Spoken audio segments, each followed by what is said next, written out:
Кыматтуу мекендештер, саламаттык сактоо тармагында биздин өлкөдөгүдөй эле 2024 жылы көп жетишкендиктерге жеттик.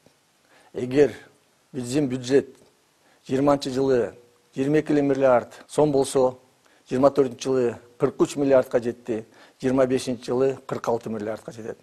Бул деген эмне? Бул деген биздин ооруканалардын техникалык базасын жаңыртуу. Ошондой эле азыркы кезде биз 24 жылы 25 оорукананы Кыргызстан боюнча өзүбүздүн бюджеттин акчасынан куруп атабыз. Тарыхыбызда эң чоң жетишкендик бул Садыр Нуркожоевичтин демилгеси менен бөйрөк алмаштыруу, боор алмаштыруу, чучук алмаштыруу дагы жеттик.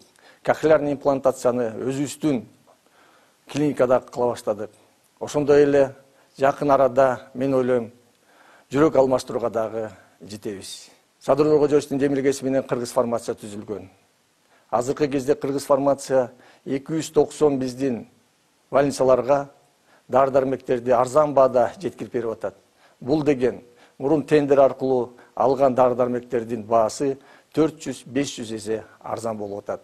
Дагы айта кетсем, эндопротезди жылдап биздин жарандар күтчү. Быйыл 24 жылы бардык муктаждык болуп аткандарга эндопротездер менен стенттерди алып кое баштадык. Мунун бардыгы биздин саламаттык сактоо жагында жетишкендик. Ошондой эле мамлекеттик эл аман аптекасы 100ге жетти. Аларда 2,5 миңден ашык дарылардын түрү бар. 20-30% жеке менчик аптекаларга караганда арзан. Кымбаттуу мекендештер, келе жаткан 2025 жылыңыздар менен куттуктайм.